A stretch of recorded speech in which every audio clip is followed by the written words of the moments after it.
Sa mundo ngayon, mayroong isang sikat na boxing tournament na tinatawag na Megalobox na magaganap. Ang mga manlalaban na kalahok sa Megalobox ay magsusuot ng support device na tinatawag na gear, at ang taong nag-organisa ng Megalobox ay ang babaeng presidente na si Yukiko ng mayamang Sure-Ado Concern Corporation. Ang pangunahing karakter, si Joey, ay nakaupo sa garahe na nanunood ng impormasyon tungkol sa Megalobox. Sinabihan ng boss si Joey na sumali sa boxing tournament na iyon, ngunit hindi magawa ni Joey dahil hindi siya legal na mamamayan ng bansang ito. Ang mga taong nakatira sa labas ng lungsod tulad ni Joey ay tinatawag na mga malayang tao, kaya hindi sila kontrolado ng anumang pamahalaan, ngunit wala silang pagkamamamayan. Si Joey ay kasalukuyang nagtatrabaho bilang isang boksingero sa isang underground arena para sa mga gangster na tayaan. Papasok pa lang siya sa trabaho nang hilingin sa kanya ng trainer na nagngangalang Nanbo, na humiram ng pera dahil natalo lang siya sa isang taya. Madalas na kailangang maglaro si Joey ng mga laban na inayos ng mga organizer upang dayin ang mga manunood sa kanilang pera sa pagtaya. Sobrang lungkot na ang nararamdaman niya dahil palagi na lang siyang nagpapanggap na natatalo sa ring, pero para sa isang illegal citizen tulad ni Joey, ito lang ang trabaho para kumita. Bago pumasok sa ring, binigyan si Joey ng headset para makinig sa utos ni Nanbo. Nagsuot din siya ng mga gamit para suportahan ang kanyang pakikipaglaban, tulad ng sa Megalobox tournament, ngunit labis na nagulat ang mga manunood at ang mga kalaban ni Joey dahil napakasama ng kanyang gamit. Kaagad pagkatapos, ang kalaban ni Joey ay sumugod upang salakayin siya gamit ang kanyang modernong gamit. Dahan-daang itinabi ni Joey ang kanyang braso at nagsimulang mag-counterattack, ngunit bago niya ito mapatamba, natapos na ng sipol ang round. Matapos masaksihan ang pagganap ni Joey, mas maraming tao ang tumaya sa kanya. Sabi ni Joey, kapag seryoso siyang lumaban, mana-knockout niya ang lalaki sa isang suntok. Pero pagdating sa second half, kinailangan ni Joey na magpanggap na talo para mapanalunan ng organizers ang lahat ng pera mula sa mga tumaya sa kanya. Pagkatapos ng kamakailang laban, kumita rin si Nanbo ng kaunting pera para mabayaran ang kanyang utang, ngunit hindi interesado si Joey sa trabahong ito, kaya sumakay siya ng motor para magbiyahe. Samantala, ang babaeng presidente na si Yukiko ay nanunood sa proseso ng pagtatayo ng stadium para sa Megalobox tournament, at ang kasama ni Yukiko ay isang silver-haired fighter na nagngangalang Yuro. Pagkatapos noon, naglalakad si Yukiko sa kabilang kalye nang muntik na siyang mabangga ni Joey, ngunit agad na umiwas si Joey sa gilid at dumiretso sa bangkita. Kaya, hindi pa rin nasaktan si Yukiko. Nang makitang papalapit si Yukiko para humingi ng tawad, pinagalitan siya ni Joey na dumaan nang hindi tumitingin. Binigyan ni Yukiko si Joey ng business card at sinabihan siyang tawagan siya kung kailangan niya ng kabayaran, ngunit nang mapagtanto niyang siya ang nag-oorganisa ng Megalobox tournament, hindi ito kailangan ni Joey.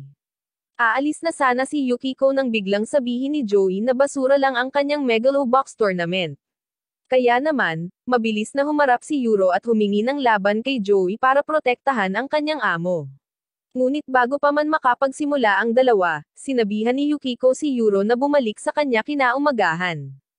Nagpatuloy si Joey na bumalik sa underground ring upang labanan ang ilang nakaayos na laban gaya ng dati. Naghintay sila ni Nanbo ng medyo matagal, at hindi pa rin nakikita ang kanilang kalaban. Gayunpaman, biglang umakyat si Yuro sa entablado na may kasamang isang set ng modernong gamit sa kanyang katawan. Pagkakita pa lang nila kay Yuro, laking gulat ng lahat dahil siya ang kampyon ng Megalobox tournament. Sinabi ni Yuro na pumunta siya dito upang ayusin ang hindi pagkakaunawaan kagabi kay Joey. Sinubukan ni Nanbo na pigilan ang laban dahil akala niya ay hindi makakalaban ni Joey si Yuro, ngunit galit na sinuntok ni Joey si Nanbo at masayang tinanggap ang kanyang hamon. Ang lahat ay nasa sabik na bumili ng mga tiket para tumaya kay Yuro sa laban na ito.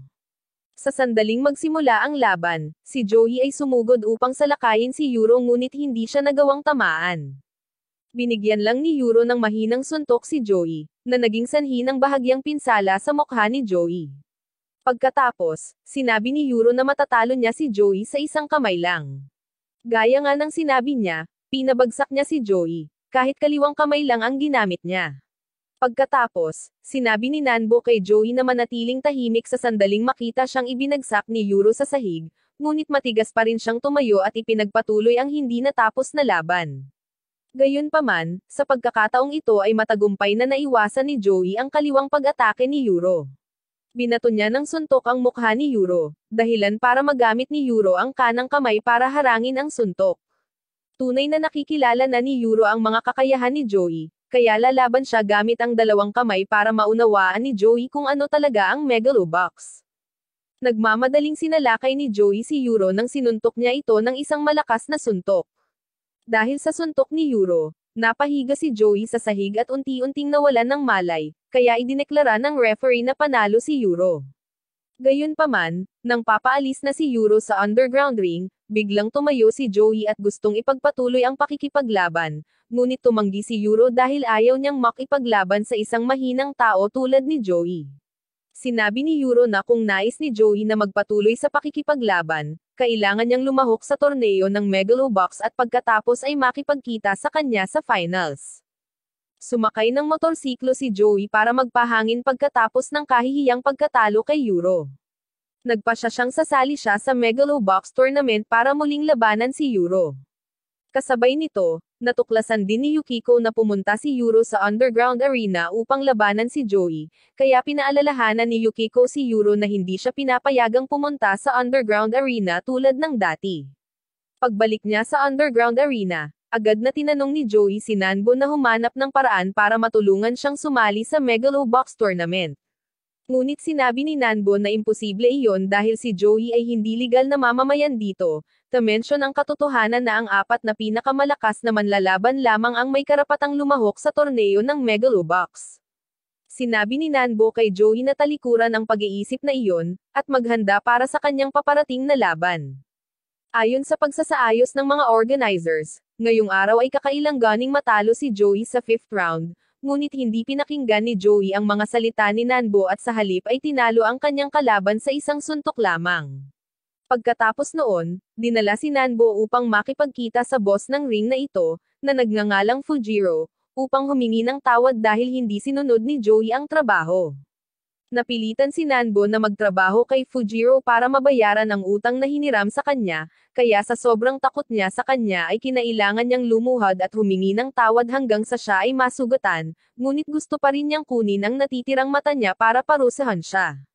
Nang makitang wala ng ibang pagpipilian, biglang sinabi ni Nanbo na gagawa siya ng paraan para madala si Joey sa Megalobox tournament. Pagkatapos manalo ni Joey sa paligsahan, babayaran niya ang lahat ng kanyang mga utang. Medyo interesado din si Fujiro nang makita niya ang determinasyon ni Nanbo, kaya inutusan niya ang isang tao na gumawa ng peking citizen identification card para kay Joey para makasali siya sa tournament na iyon. Matapos matanggap ang peking citizen identification card ni Joey, nagpunta si Nanbo upang irehistro siya upang makipagkompetensya sa Megalobox. Si Joey ay kasalukuyang nasa pinakamababa, dahil ito ang kanyang unang pagkakataon na lumahok sa isang opisyal na paligsahan. Pansamantalang titira sina Joey at Nanbo sa isang bangka hanggang sa maganap ang Megalobox tournament.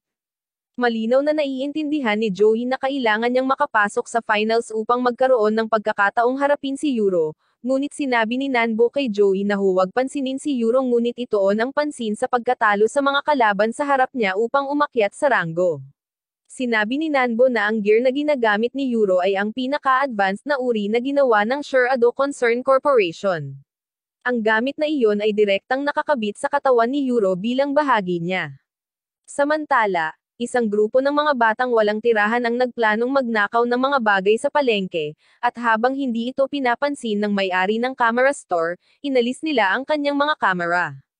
Nagpunta sina Joey at Nanbo sa isang tindahan para bumili ng mga pamalit na pyesa ng gamit ni Joey, ngunit biglang natuwa si Nanbo nang makita niya ang isang gear na gawa sa titanium alloy, at sinabi ng security guard ng tindahan na ito ang unang modelo na ginawa ng Sure-Ado Concern Corporation. Pagkatapos noon, ang mga bata kanina ay pumunta sa tindahang ito para ibenta ang mga kamera na ninakaw nila, at binayaran sila ng may-ari ng tindahan ng ilang pagkain bilang kabayaran. Ngunit ang isang batang lalaki na nagngangalang Sasha ay labis na nagalit dahil ang may-ari ng tindahan ay nakaligtaan ang isang piraso ng candy. Nang makitang naglabas ng kutsilyo ang may-ari ng tindahan upang takutin ang bata, kinailangan ni Joey na mabilis na pigilan ang may-ari ng tindahan bago lumala ang mga pangyayari. Mabilis na umalis ang mga bata, at nasugatan ang ilong ni Joey. Bumalik sina Joey at Nanbo sa bangka na matatagpuan sa ilalim ng tulay. Kailangan niyang magsikap para sanayin si Joey dahil medyo malakas din ang una niyang kalaban. Habang bumababa sa tabing ilog upang maglaro sa tubig kasama ang kanyang mga kaibigan, natuklasan ni Sasha na si Joey ay nagbabalak na sumali sa Megalobox, kaya hiniling ni Sasha kay Joey na dalhin siya sa Megalobox kasama niya. Ngunit ayaw ni Joey na magdala ng batang tulad ni Sasha, kaya umalis siya sa galit. Kinaumagahan, dumating ang mga kaibigan ni Sasha upang sabihin kay Joey na ang bata ay ikinulong ng may-ari ng tindahan ng mga spare parts, dahil sinubukan niyang nakawin ang kanyang titanium alloy gear. Sinabihan ng bata ang kanyang mga kaibigan na ibigay ang gamit na iyon kay Joey para makalaban siya sa Megalobox tournament. Samantala, inuutusan ng may-ari ng tindahan ang kanyang security guard na pahirapan si Sasha para puwersahin itong ibigay ang gamit, ngunit biglang sumulpot si Joey sa kanyang motorsiklo sa loob at hinayaan ang motorsiklo na bumagsak sa mukha ng gwardya. Gayunpaman, ang security guard ay nanatiling walang pinsala matapos ang kamakailang banggaan. Nang dumating si Nanbo at ang mga bata, matagumpay ding nailigtas ni Joey si Sasha. Kaagad pagkatapos noon, inalis ni Joey ang kanyang jacket upang ipakita ang isang set ng titanium gear sa loob, ngunit pagkatapos lamang natamaan ng pag-atake ng isang gwardya, ang kanyang gamit ay nabasag sa maraming piraso. Gayunpaman, nagpasya si Joey na tatalunan niya ang bantay gamit ang kanyang mga kamay. Diretso siyang tumakbo papunta sa guard at sinuntok ito. Laking gulat ng lahat, iba ang pananaw ni Joey kay Sasha pagkatapos ng insidenteng ito, kaya nagpasya siyang dalhin si Sasha sa Megalobox para maging assistant niya. Pagkalipas ng ilang araw, pumunta si Joey sa ring ng Megalobox tournament para lumahok sa kanyang unang qualifying match. Ang kanyang kalaban ay isang medyo malakas na manlalaban na nirerango sa ika-185 na nagngangalang si Jimo, ngunit nakikipagkumpetensya sa kanya si Joey nang hindi gumagamit ng anumang kagamitan. Lumalabas na noong gabi bago ang kompetisyon, pinakiusapan ni Nanbo si Joey na makipagkumpetensya ng hindi gumagamit ng gamit dahil kung gagawin niya, mas bibigyan ng pansin si Joey ng malalakas na kalaban pati na rin ng media. Kung masusunod ang planong ito, mas mabilis siyang mapopromote para maabot ang finals ng Megalobox. Laking gulat ng lahat nang makitang hindi gumagamit ng gamit si Joey. Iniisip ni si Jimo at nang madla na minamaliit ni Joey ang tournament na ito. Sinabi ng referee na ang mga patakaran ng Megalobox ay hindi nangangailangan ng mga kakompetensya na gumamit ng gear. Nagsimula ang laban nang iwasan ni Joey ang lahat ng suntok ni si Jimo at sinuntok siya ng paulit-ulit sa mukha. Hindi makagalaw ng flexible si Jimo dahil sa gear na suot niya, ngunit isang beses lang niya natamaan si Joey, dahilan para bumagsak si Joey sa lupa. Sa ibaba ng ring, kinabahan sina Nanbo at Sasha at patuloy na tinawag si Joey para bumangon. Sa kabutihang palad, nakabangon si Joey bago ang bilang ng 10. Pagkatapos ay nagpahinga sina Joey at si Jimo sa gitna ng round, ngunit ang ulo ni Joey ay nahihilo kaya wala siyang makitang malinaw. Pinagtawanan sila ng audience nang makita ang pagiging lamya ni Nanbo at Sasha. Nagpatuloy ang laban, at mabilis na pumasok si Joey sa ring. Sinubukan ni Joey na tumakbo sa paligid ng ring para hindi siya matamaan ni si Jimo. Nang mahuli niya si Joey, galit na inihagis siya ni si Jimo sa lupa at sinuntok ng malakas, ngunit binalaan si Jimo ng referee dahil lumabag sa mga patakaran ang kanyang wrestling action. Sa oras ng break, napagtanto ni Nanbo na si Joey ay natatakot na makipaglaban ng walang gamit, kaya sinabi niya kay Joey na subukang maghanap ng paraan upang makontrol ang kanyang takot. Matapos makinig sa kanyang payo, sa wakas ay nakabawi si Joey. Sa sandaling iyon, naalala ni Joey ang natutunan niya kay Nanbo at kumilos siya na parang isang tunay na mananayaw. Sinubukan ni si Jimo na salakayin si Joey ngunit hindi nataman ang kanyang katawan. Madali pang ang nakapagbato si Joey ng napakalakas na suntok, dahilan para matambo siya. Nang makita niyang natalo si Jimo, idineklara agad ng referee na si Joey ang panalo. Laking gulat ng mga nakapaligid na audience at saka tumayo para batiin si Joey. Noong hapong iyon, masaya silang umuwi pagkatapos ng kanilang unang panalo sa Megalobox. Sa sumunod na panahon, patuloy na natalo ni Joey ang maraming iba pang mga kalaban upang mapataas ang kanyang mga ranggo. Mabilis na sumikat si Joey sa hindi paggamit ng gear. Gayunpaman, sa kanyang kasalukuyang posisyon, tiyak na hindi makakarating si Joey sa finals ng tournament. Kaya, hiniling ni Nanbo sa isang reporter na ayusin si Joey upang labanan ang isang mataas na ranggo na boksingero. Ngunit nagulat si Nanbo nang malaman na ang boksingero na lalaban kay Joey ay ang kanyang dating estudyante. Ang dating estudyante ni Nanbo ay isang sundalo na nagngangalang Arugi. Habang nasa isang misyon, si Arugi ay tinamaan ng bomba na nagdulot ng malubhang pinsala sa kanyang katawan. Tila napakasaya ni Nanbo na makitang muli si Arugi dahil inakala ni Nanbo na siya ay nasawi pagkatapos ng aksidenteng iyon, ngunit hindi niya inaasahan na si Arugi ay isa ng ika-17 na ranggo na manlalaban. Gayunpaman, sinabi ni Arugi na tatalunan niya si Joey sa paparating na laban, na labis na ikinagulat ni Nanbo. Gustong bawiin ni Arugi ang kinuha sa kanya noon ni Nanbo. Matapos marinig iyon kay Arugi, biglang nakaramdam ng pag-aalala si Nanbo. Kaya, hiniling ni Nanbo kay Joey na laktawan ang nalalapit na laban dahil sa tingin niya ay hindi niya matatalo si Arugi. Nang maghanap sila ng impormasyon online, bigla nilang natuklasan na naputol ang mga paa ni Arugi nang tamaan siya ng bomba. Laking gulat ni Nanbo nang malaman na nakikipaglaban si Arugi gamit ang kanyang mga prosthetic na binti. Tumanggi pa rin si Joey na makinig kay Nanbo dahil gusto niya talagang makalaban ang isang malakas na manlalaban na tulad niya. Sa mga sumunod na araw, si Joey ay patuloy na nag-ensayo upang maghanda para sa nalalapit na laban. Sinabi ni Sasha kay Joey na si Arugi ay lumahok sa Megalobox 10 taon na ang nakakaraan, ngunit kinailangan niyang talikuran ang kanyang karera sa pakikipaglaban nang makatanggap siya ng tawag sa serbisyo militar. Gayunpaman, sa sandaling bumalik siya, madaling umakyat si Arugi sa ika-17 na pwesto kasama ang kanyang nasugatan na katawan. Lahat ng mga kalaban ni Arugi ay napabagsak at ipinadala niya sa ospital. Samantala, si Arugi ay lubos na nagsasanay dahil inaabangan din niya ang pakikipaglaban kay Joey. Ngunit pinayuhan siya ng kasalukuyang coach ni Arugi na huwag makipag-away kay Joey, dahil malinaw niyang naiintindihan na masama lang ang pakiramdam ni Arugi, nagseselos sa kasalukuyang estudyante ni Nanbo. Nang magsundalo pala si Arugi, nangako si Nanbo na pananatilihin niyang buo ang kanilang practice room hanggang sa bumalik siya. Ngunit nang bumalik si Arugi, nalaman niyang umalis si Nanbo sa isang abandonadong bahay. Kaya simula noon, palagi na siyang nakaramdam ng matinding galit kay Nanbo dahil sa panloloko sa kanya. Habang nasa bahay, nagtaka si Sasha kung bakit hindi nakilala ni Nanbo si Arugi bilang nangungunang manlalaban sa torneo ng Megalobox. Hindi nakasagot si Nanbo dahil akala niya ay nasawi siya habang nagsisilbing sundalo. Sinabi niya kay Joey na maaaring lumipat si Arugi mula sa depensa patungo sa pag-atake ng napakabilis, kaya sinanay din niya si Joey kung paano balansehin ang depensa at pag-atake. Kinaumagahan, pumunta sina Joey at Arugi sa stadium ng napakaaga para maghanda para sa kanilang laban. Nagpunta si Nanbo para hilingin kay Arugi na maging easy lang kay Joey dahil ang taong kinaiinisan niya ay siya, hindi si Joey. Ngunit wala pa ring pakialam si Arugi at malamig na dumiretso sa ring para simulan ang laban. Nang tumunog ang bell, nagtungo sa gitna ng ring sina Joey at Arugi at patuloy na nagsusuntukan sa mukha ng isa't isa.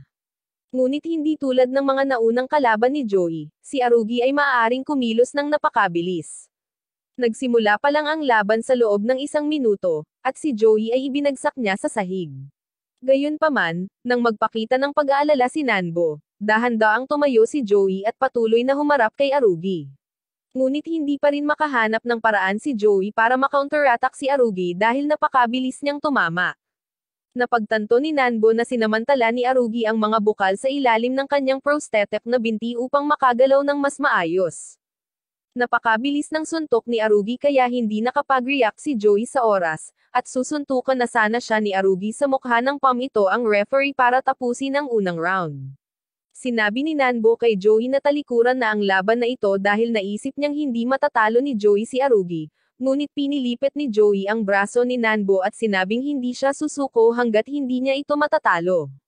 Habang nagpapatuloy ang laban, sinubukan ni Joey na ilipat ang paraan na itinuro sa kanya ni Nanbo.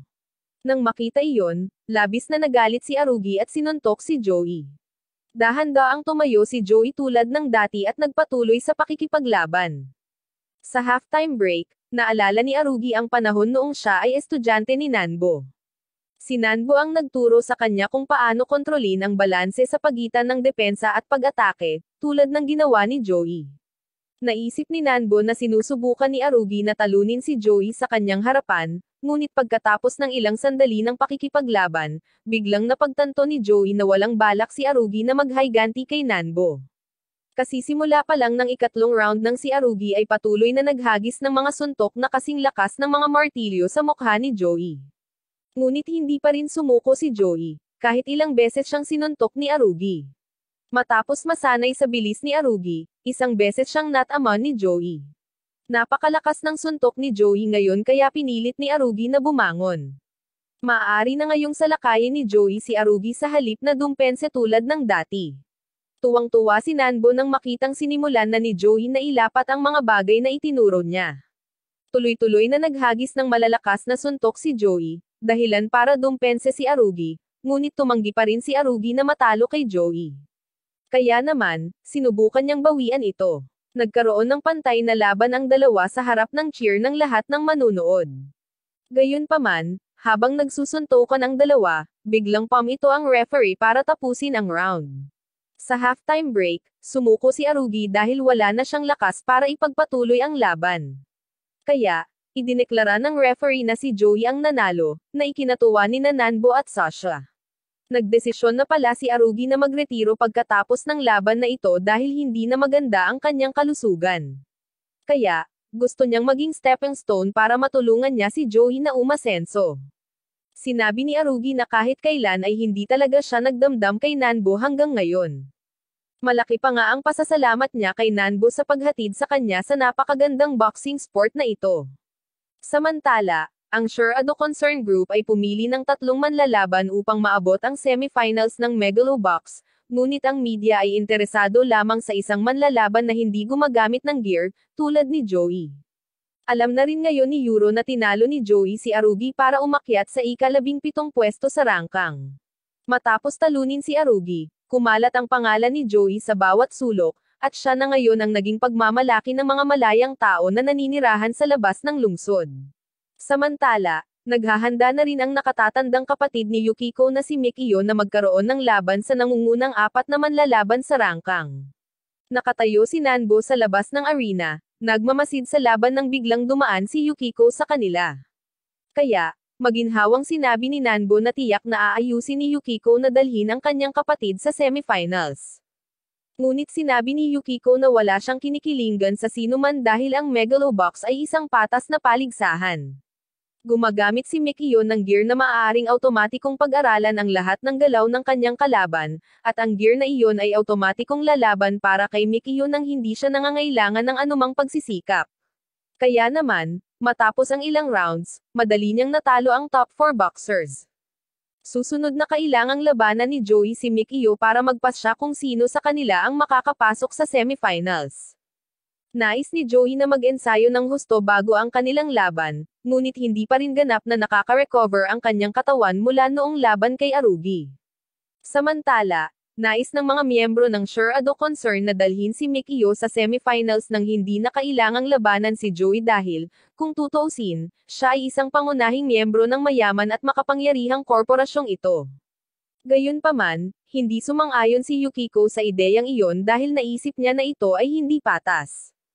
Pero, sa totoo lang, natatakot si Yukiko na ang kapatid niya ang maupo sa pwesto ng presidente kapag nanalo siya sa Megalobox. Pinaplano ni Yukiko na magbenta ng mga gear set na ginawa ng Sure Ado Concern sa militar upang gamitin bilang mga armas. Si Yukiko ang lumikha ng body-integrated hijab na suot ni Yuro, at ang gamit ni Yukiko ay isang malaking tagumpay, kaya pinangunahan siya ng kanyang lolo upang manahin ang posisyon ng Sure Ado Concern Corporation, habang si Mikio ay nabigo sa kanyang automatikong gamit. Napagtanto ni Mikio na ayaw ni Yukiko na siya ang maging kampyon ng Megalobox dahil, kung gayon, ito ay magpapatunay na ang automatic gear ni Mikio ay mas mataas kaysa sa kanya. Ngunit desidido si Mikio na siya ang mananalo sa kampyonato at posisyon bilang presidente ng korporasyon. Mula nang maging sikat, Araw-araw ay mayroong isang buong grupo ng mga tao na gustong makilala si Joey, at sinubukan ni Joey na magsanay ng husto upang maghanda para sa nalalapit na laban kay Mikio. Ngunit tila nag-aalala pa rin ang lahat dahil nababasa ng gamit ni Mikio ang galaw ng kanyang kalaban. Sa wakas, dumating na ang araw ng Megalobox boxing match ni na Joey at Mikio. Desidido si Joey na manalo sa laban na ito at dumiretso sa final round para ay rematch si Yuro, pero papunta na sa ring ang grupo niya nang bigla nilang makita si Mikio na nakatayo sa entrance. Natuklasan pala ni Mikio na pekeng ID card ang ginagamit ni Joey para makasali sa kompetisyon, kaya pinilit niyang talikuran ni Joey ang tournament na ito kung ayaw niyang ma-expose ito. Si Joey, kasama ang lahat, ay labis na nagalit matapos ang tahasang pagbabante ni Mikio, ngunit kailangan pa rin nilang isuko ang paligsahan ng Megalobox upang maprotektahan ang reputasyon ni Joey. Tinalikuran na ni Joey ang Megalobox tournament, kaya si Mikio ang huling manlalaban na makakarating sa semifinals. Bumalik ang grupo ni Joey sa bangka sa ilog para planuhin ang susunod nilang gagawin. Medyo kakaiba ang pakiramdam ni Nanbo dahil madaling maalis ni Mikio si Joey, sa pamamagitan ng pagpapalam sa lahat tungkol sa kanya gamit ang isang pekeng ID.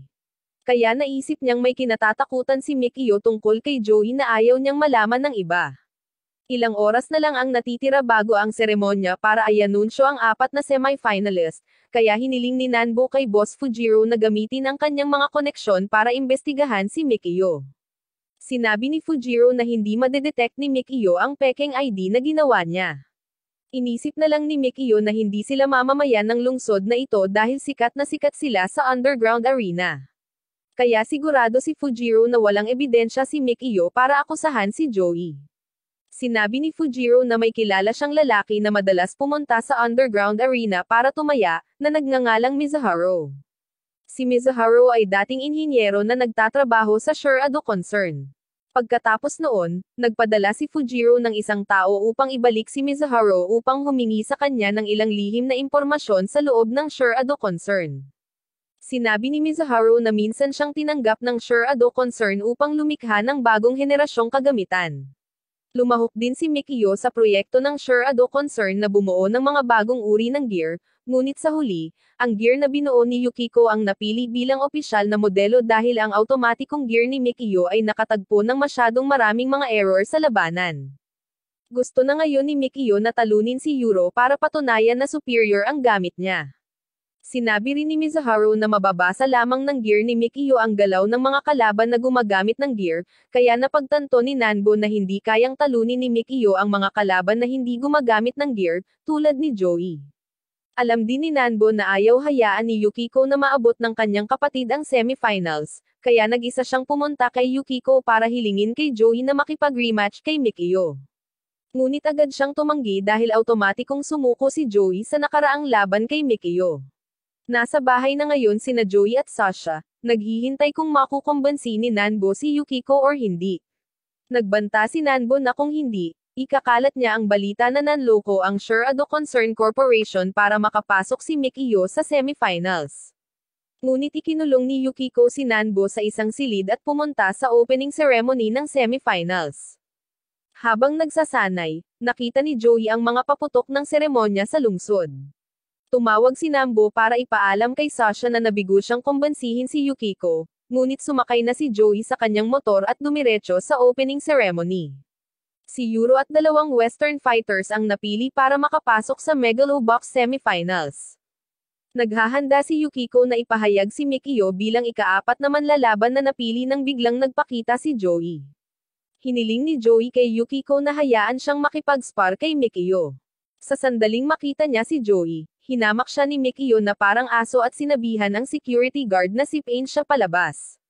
Gayunpaman, alam din ni Yukiko na binyantaan ng kanyang kapatid si Joey ng isang bagay upang isuko niya ang huling laban, kaya muling aayusin ni Yukiko ang laban ni na Joey at Mikio upang piliin ang ika-4 na manlalaban. Galit na napagtanto ni Mikio na gagawin ni Yukiko ang lahat upang maiwasan ang kanyang tagumpay. Kaagad pagkatapos nito, pinalibutan ng mga manunood ang Megalobox Arena upang panoorin ang laban ni na Joey at Mikio. Ang mga residente sa labas ng lungsod ay nanunood din ng kanilang laban na ipinakita sa TV. Ngunit hindi tulad ng mga naunang naisip, si Joey ay nakatagpo ng kaunting mga paghihirap kapag kailangang labanan si Mikio. Napagtanto ni Nanbo na dapat na na-upgrade ni Mikio ang kanyang gear gamit ang mga bagong feature. Mababasa na nito ang mga galaw ng mga manlalaban na hindi gumagamit ng gear, tulad ni Joey. Ginamit ni Joey ang mga diskarteng natutunan niya kamakailan mula kay Nambo para atakehin si Mikio, ngunit na-activate ng gear ni Mikio ang motion copying function para tulungan siyang patumbahin si Joey gamit ang sarili niyang mga galaw. Sa panahon ng pahinga, natuklasan ng lahat na ang gamit ni Mikio ay may kakayahang kumopya. Habang tumatagal ang laban, mas lalakas ito. Sa ikatlong round, nanatiling hindi nagbabago ang sitwasyon kumpara sa dati. Si Joey ay napabagsak ni Mikio sa kanyang automatic gear hanggang sa mahulog siya sa ring, ngunit determinado si Joey na siya ang mananalo dahil ang kasalukuyang kapangyarihan ni Mikio ay nagmumula sa gear at hindi sa kanyang sarili. Labis na nainis si Mikio dahil patuloy na bumabangon si Joey matapos siyang pabagsakin. Nagulat si Mikio at ang lahat ng makitang nakatayo si Joey at tumanggi na sumuko, ngunit ang mas kakaiba ay hindi matamaan ni Mikio si Joey sa ngayon. Ang kanyang gamit ay biglang tumigil sa paggana at tumangging umatake. Napag-alaman na nang tumayo si Joey, naisip ng mga gamit ni Mikio na may pinaplano siya, kaya't huminto ito para kalkulahin ang susunod niyang pag-atake. Sinabi ni Joey na kailangan niyang pabagsakin si Mikio sa isang hit para maiwasan ang counter-attacking ng kanyang gear.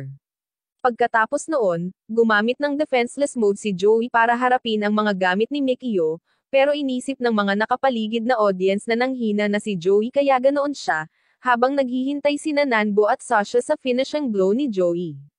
Nang makitang tumanggi ang kanyang gamit sa pag-atake, inoff ito ni Mikio at pagkatapos ay galit na sumugod upang salakayin si Joey, ngunit agad na naiwasan ni Joey ang pag-ataking iyon at pagkatapos ay inihagis ang isang suntok sa kanyang panga.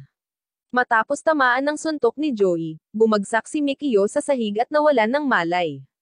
Idineklara ng referee na si Joey ang panalo bago ang cheer ng libu-libong manunood.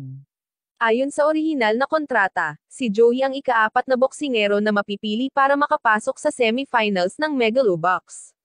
Tinanggap ni Mikio ang kanyang pagkatalo at nagpakita ng paggalang kay Joey habang umaalis. Nakita rin ni Joey sina Yuro at Yukiko na nanunood ng kanyang laban sa lahat ng oras na ito. Lubhang nasasabik si Yuro dahil sa wakas ay magkakaroon na siya ng rematch kay Joey sa world-class boxing tournament na ito. Nang gabing iyon, nagdaos ang lahat sa kapitbahayan ng isang napakagandang party para ipagdiwang ang tagumpay ni Joey, ngunit hindi siya nakadalo sa party dahil kailangan niyang manatili sa kanyang silid para makapagpahinga.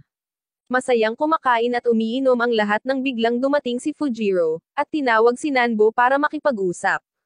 Lumalabas na 3 buwan na ang nakalipas, kinailangang makipag-deal ni Nanbo kay Fujiro para pumayag siyang tulungan si Joey na makapasok sa Megalobox tournament.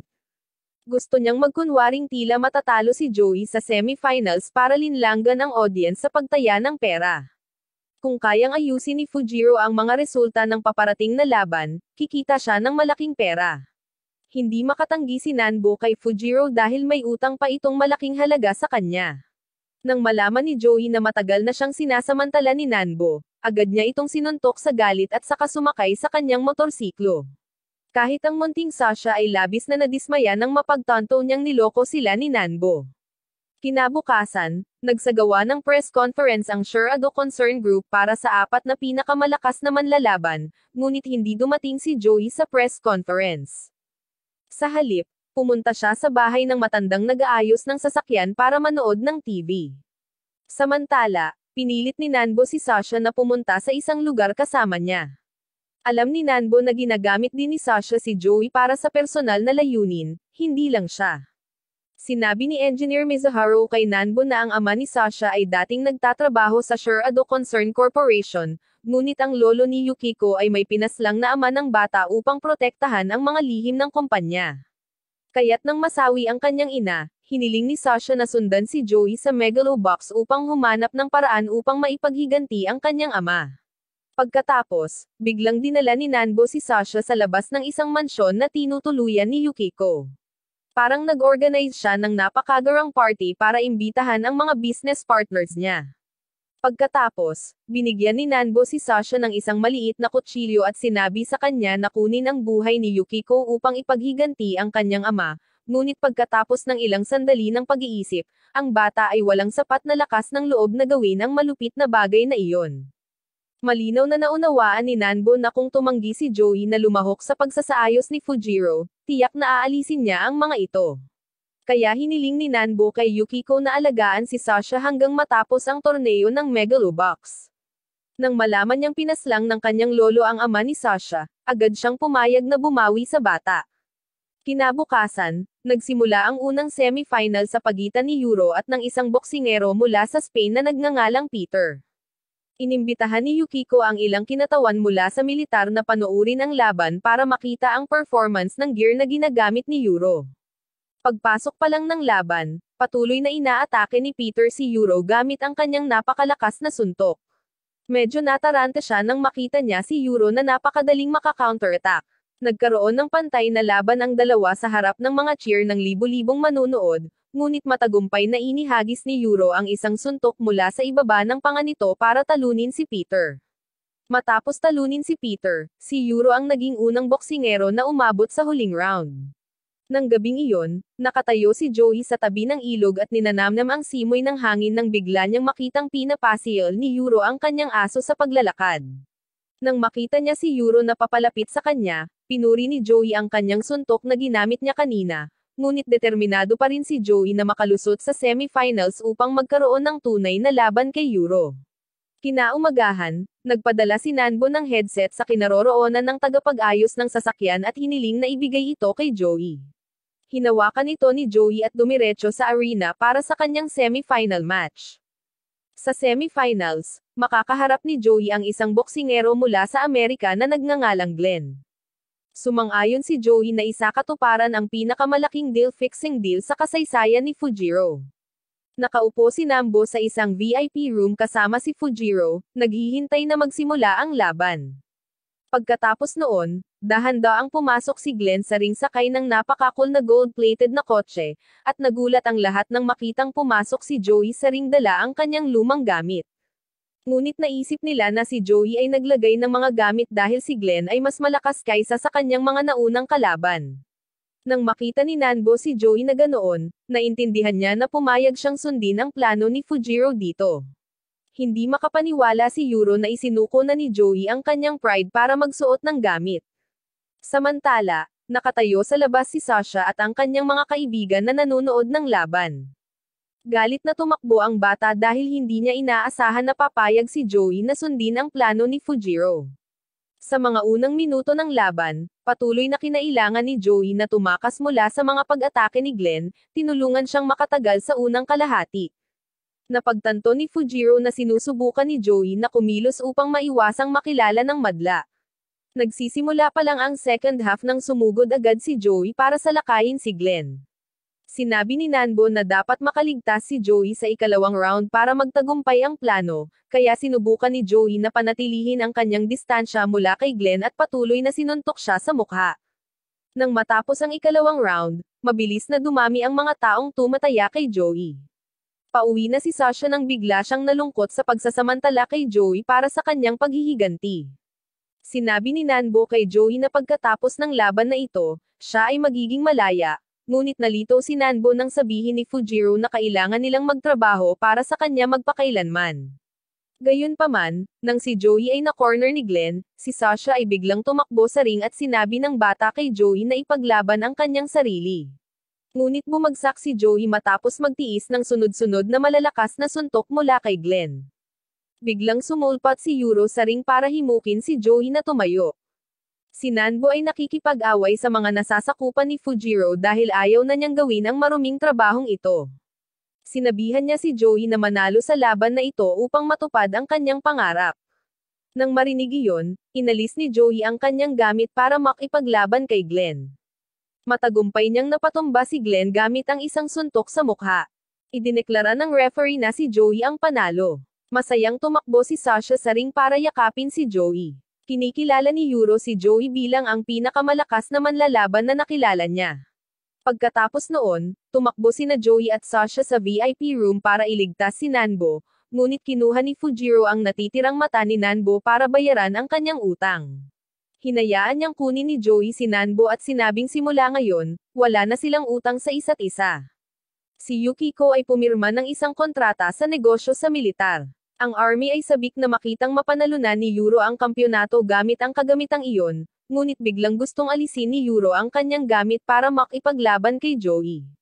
Labis na natakot si Yukiko nang marinig iyon mula kay Yuro, ngunit sinabi ni Yuro na ito ang kanyang hiling at iniwan kaagad ang pag-aalala sa Shurado. Si Joey ay labis na nasa sabik ngayon dahil sa wakas ay makakalaban na niya si Yuro. Hiniling ni Nanbo kay Arugi na maging kalaban niya sa pagsasanay sa halip na magsanay gamit ang isang punching bag. Samantala, si Yuro ay nagmaneho patungo sa isang kahoy na bahay sa lalim ng kagubatan upang hanapin si Mikio. Hiniling ni Yuro kay Mikio na tanggalin ang gamit sa kanyang katawan, na ikinagulat niya. Sinabi ni Mikio kay Yuro na ang pag-alis ng gamit sa kanyang katawan ay magdudulot sa kanya ng matinding sakit, ngunit nagpasya pa rin si Yuro na alisin ito dahil gusto niyang magkaroon ng patas na laban kay Joey.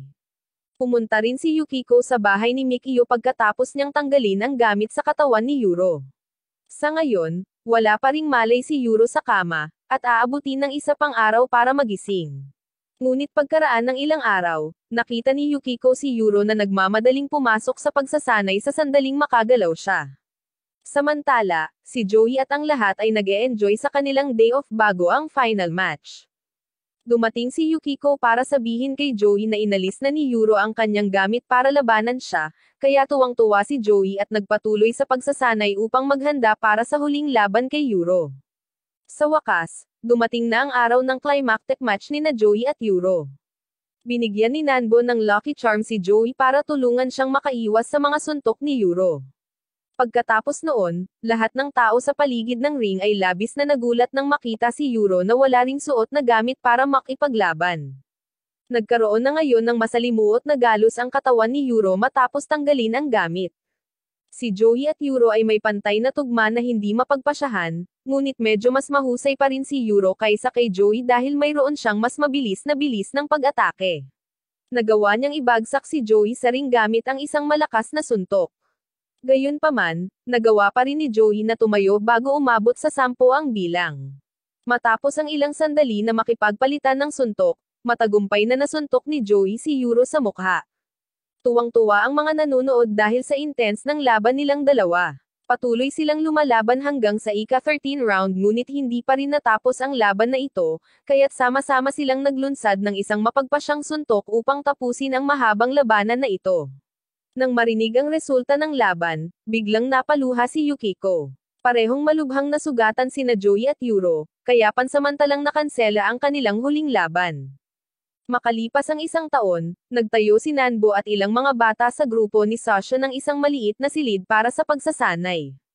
Nawala ang magkabilang paa ni Yuro pagkatapos ng final match ng Megalobox kay Joey. Si Yukiko ay nag-organisa ng isa pang Megalobox tournament nang hindi gumagamit ng gear. Huminto na ngayon si Joey sa pakikipagkompetensya at nagtatrabaho bilang isang kargador upang kumita, ngunit kailangan pa rin niyang harapin ang maraming mga paghihirap sa hinaharap. Ang pagbubukas ng ikalawang bahagi ng Megalobox ay ang eksena ng huling laban ni na Joey at Yuro. May isang lalaking nakatayo na nanunood ng laban, saka ngumiti at umalis. Sinabi niya na sa wakas ay naiintindihan niya na hindi siya kabilang sa ring na iyon. Bumalik sa pangunahing nilalaman ng anime, binago na ngayon ni Joey ang kanyang pangalan sa Nomad. Siya ay nananalo ng mga laban sa underground world nang walang kahirap-hirap. Sa baba ng ring, tumingin si Nanbo sa kanya at ngumiti pagkatapos ng laban. Sinabihan siya ng manager na baguhin ang kanyang estilo ng pakikipaglaban, dahil dumating sila upang manood ng isang palabas, hindi isang mabilis na laban na ganoon. Sinabi sa kanya ni Nomad kung gusto niya iyon, pagkatapos ay hanapan siya ng isang kalaban na may pantay na lakas. Pagkatapos niyang sabihin iyon, natatanggap niya ang kanyang huling sweldo at umalis. Bumalik sa silid ng hotel, nakahiga siya na nagbabasa ng bulletin board nang magpakita si Nanbo sa tabi niya. Sinabi niya sa kanya na siya ay isang makasalanan na patuloy na nag-aaksaya ng kanyang buhay at gumagala ng walang layunin. Parurusahan siya ng Diyos kahit baguhin man niya ang kanyang pangalan, at hindi pa rin niya mababago ang nakaraan. Galit na binato ni Joey si Nanbo ng bote ng beer, at biglang nawala si Nanbo. Tila na pagkatapos ng laban, si Joey ay na-trauma sa pag-iisip. Kumakabog ang kanyang ulo, nanginginig ang kanyang katawan na parang nanghihina, pinipilit siyang uminom ng mga painkiller. Sa oras na ito, ang TV ay nagpapakita ng balita tungkol sa Megalobox. Sinabi nila na nawala si Joey pagkatapos ng laban kay Euro. Bagamat walang anunsyo, tila nagretiro na siya. Pagkatapos bumili ng gamot, pumunta si Joey sa isang bar para maibsan ang kanyang kalungkutan. Makalipas ang ilang sandali ng pag-inom at pag-take ng gamot ay nahimate siya. Nang magising siya, may dumating na lalaki para yayain siyang uminom, ngunit agad na tumayo si Joey at umalis. Kinabukasan, nag-uusap ang mga boss para maghanap ng kalaban para sa pinakamalakas na boksingero. Walang gustong lumaban sa kanya. Narinig ito ni Joey, na nakahiga sa tabi niya, at tumayo, gusto siyang labanan sa kabila ng pagtutol ng lahat. Nangako si Joey na hindi sila bibiguin at bibigyan sila ng pera. Noong gabing iyon, ginanap ang laban. Ang kalaban ni Joey ay isang boksingero na nagngangalang Chifo. Siya ang lalaking tumugtog ng gitara at nagyaya kay Joey na uminom noong nakaraang gabi. Sa simula pa lang ng unang round, sinubukan siya ni Joey ng ilang suntok, ngunit nailegan silang lahat ni Joey. Nag-counterattack pa siya na ikinagulat ni Joey. Pinigilan niya ang mga paa ni Joey sa paggalaw at inihagis ang isang backhand na suntok na nagpalipad kay Joey. Karamihan sa mga tao ay tumaya kay Chifo. Pagkaraan ng ilang sandali ng pakikipaglaban, nagpakita si Joey ng mga palatandaan ng pagkahilo. Sa baba ng ring, nagpakita si Nanbo. Nagsabi siya ng ilang bagay na nakakagambala sa kanya. Napaatras at nakaiwas lang si Joey, ngunit hindi makaatake dahil masyadong nagsasalita si Nanbo. Sinabihan siya ni Joey na tumahimik at sumugod sa kanyang kalaban, ngunit madali niyang naiwasan silang lahat at sinabi kay Joey na naubos na ang gamot. Pagkatapos, sinuntok ni Chifo ng backhand punch si Joey na halos mawalan ng malay. Ginamit ni Joey ang lahat ng kanyang lakas para tumayo at ipagpatuloy ang laban. Kahit napakagaan ng kanyang mga suntok ay nasuhulan ang kanyang kalaban kaya nagkunwari siyang tinamaan ng suntok ni Joey at saka nahimate. Dahil dito, nanalo muli si Joey. Pagkatapos ng laban, pinuntahan siya ni Joey para itanong kung bakit niya ginawa iyon. Hindi ba nakakahiya para sa isang propesyonal na boksingero na gawin iyon? Tanong ni Chifo kay Joey, ano naman sayo? Natigilan si Joey sa tanong. Bilang tugon sa tanong na iyon, sumugod si Joey kay Chifo ngunit sinuntok ito sa tadyang. Bago umalis, sinabi ni Chifo na kung hindi ginamit ni Joey ang gamot na ito, malamang na siya ang nakahandusay sa lupa. Kinabukasan, pumunta si Joey sa ibang arena para humingi ng trabaho. Pagkapirma pa lang ng kontrata at paghahandang umalis, ninakaw ng isang batang immigrant ang kanyang motor. Matapos nakawin ang motor, niliber ng bata ang kanyang mga kaibigan sa isang supermarket. Bagamat hindi tagalungsod na ito ang bata, pinayagan siyang sumali sa isang gang ng mga lokal. Pagkatapos gumastos ng pera, bumalik ang mga lalaki sa kanilang lungga. Habang nagkakagulo sila, nahuli sila ni Joey at dinala ang bata sa kanyang ina. Pagkaraan ng ilang sandali ng pagtatanong ay nandoon pa rin ang motor ni Joey, ngunit naibenta na ang mga gamit ni Joey. Habang nagsasalita, biglang nakaramdam ng hilo si Joey at bumagsak sa lupa. Matapos magising, natagpuan ni Joey ang kanyang sarili sa silid ng isang tao. Pinayuhan siya ng ina ng bata na magpahinga habang hinihintay ang pag-aayos ng kanyang motor. Matagal nang hindi umuuwi ang may-ari. Ito ay isang lugar ng immigrant. At pumili sila ng abandonadong parke at nagtayo ng bahay sa kanilang sasakyan. Ngayon ang holiday nila. Habang sila ay kumakanta at sumasayaw, isang grupo ng mga tao mula sa lungsod ang dumating upang ipahayag na sila ay aalisan ng kanilang tirahan. Nagsimulang magtalo ang magkabilang panig. Maya-maya, lumabas ang isang lalaki at nangakong lilipat sa loob ng 2 linggo. Si Chifo iyon, at sanay na ang lahat dito na paalisin ng ganito, pero sinabihan sila ni Chifo na mapanatag sila dahil bibilhin niya ang lupa. Sa gabi, ang lahat ay nagdaos ng salo-salo na may kantahan at sayawan. Sabay na nag-usap sina Joey at Chifo. Natuklasan niya ang tunay na pagkakakilanlan ni Joey mula sa unang pagkikita, at itinuring niya si Joey bilang kanyang gabay na liwanag dahil nanalo si Joey sa paligsahan gamit ang kanyang mga kamay. Kaya, Susundan niya siya sa paligsahan upang kumita ng sapat na pera para mabili ang lupang ito. Habang nag-uusap ang dalawa, nakatayo sa likuran ang batang nagngangalang Miko, nakikinig sa lahat. Agad siyang tumakbo para sabihin sa boss na nandito si Joey, at gusto niyang kunin si Joey na sumali sa kanyang tournament. Kinaumagahan, natapos nang ayusin ni Joey ang kanyang motor at umuwi na. Kakaalis lang ni Joey saglit nang dumating ang boss para hanapin si Joey para makipag-ayos sa kontrata, ngunit sinabi ni Chifo na kakatawanin niya ang kapitbahayan na ito sa tournament. Galit na umalis ang amo at binati si Chifo ng good luck. Sa gabi, nasa banyo si Joey nang magpakita si Nanbo at hinimok siyang gumamit muli ng bawal na gamot. Nasawi na pala si Nanbo, at ang mga imahe ni Nanbo ay kinahuhumalingan ng isip ni Joey. Galit na kinuha ni Joey ang bag ng bawal na gamot at pumunta sa kinaroroonan ni Chifo. Gusto niyang masaksihan ang pangarap ni Chifo at matupad ito. Pumunta dito si Joey para tulungan si Chifo na gantihan siya sa pagtulong sa kanya na huminto sa pagkalulong sa bawal na gamot salamat kay Chifo. Kinabukasan, magkasamang nagpractice ang dalawa. Tinanong ni Chifo si Joey kung ano ang kanyang diskarte. Sinabi ni Joey na kailangan lang ni Chifo na kumuha ng kaunting hit hanggat maaari. Kung ayaw niyang makapasok sa finals na puno ng sugat ang katawan, kailangan lang niyang magdistansya at maghintay na maubos ang lakas ng kalaban, at pagkatapos ay mag-counterattack. Habang nagsasanay, nagpakita ang imahe ni Nanbo, dahilan para sumakit ang ulo ni Joey. Naalala niya ang nakaraan ng masawi si Nanbo, at mukhang may nagawang mali si Joey kaya nangako si Sasha na hindi siya patatawarin. Bumalik kay Miko at sa kanyang mga kaibigan na nagbabantay sa isang supermarket malapit sa kanilang bahay. Binalaan nila ang mga immigrant sa lugar na umalis dito. Sinabi ni Chifo na hayaan siyang hawakan ito, ngunit ang mga tao dito ay hindi sapat ang tiwala sa kanya. Nagtatanong sila kung bakit hindi nila hinihiling na sumali si Joey. Ngunit sabi ni Chifo hindi na makakalaban si Joey dahil ito ang kanilang tahanan. Kailangan nila itong protektahan at huwag umasa kay Joey. Dumating ang ina ni Miko para aliwin si Chifo, dahil baka kasi sobrang stressed ang mga tao dito. Si Joey ay nahihirapan pa rin sa pananakit ng ulo, at baka nandoon pa rin ang pagkalulong niya sa bawal na gamot. Sa gabi, gumawa si Chifo ng tsaang pampawala ng sakit ng ulo kay Joey at sinabi sa kanya na katulad siya ni Joey nang masawi ang kanyang anak. Pinapayuhan niya si Joey na maging matatag, kahit na napakahirap na ng buhay na ito.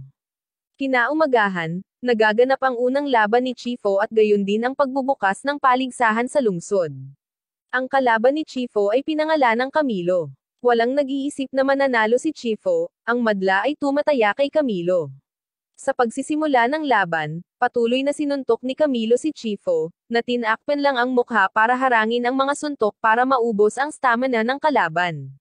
Maya-maya, sumugod si Camilo, ngunit binigyan siya ni Chifo ng napakabilis na suntok sa harap, na sinundan ng pag-iwas at kanang kamay na nagpatambo sa kanya sa ring.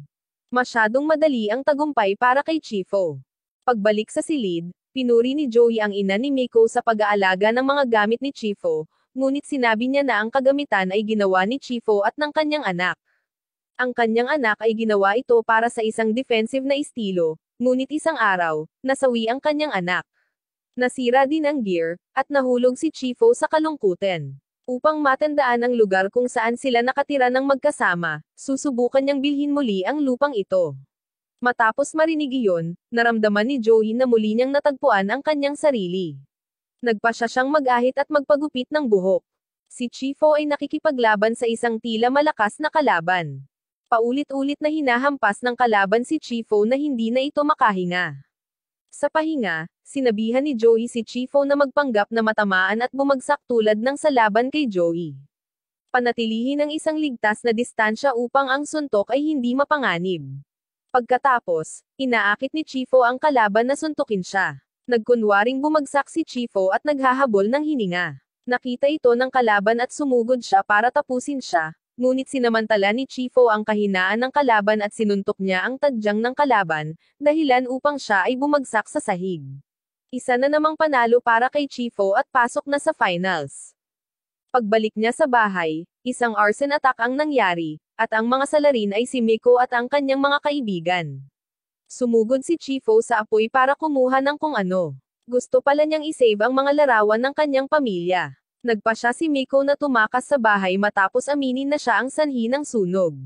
Bago siya umalis, ipinaalala niya kay Chifo na nasawi ang kanyang anak dahil sa kanya.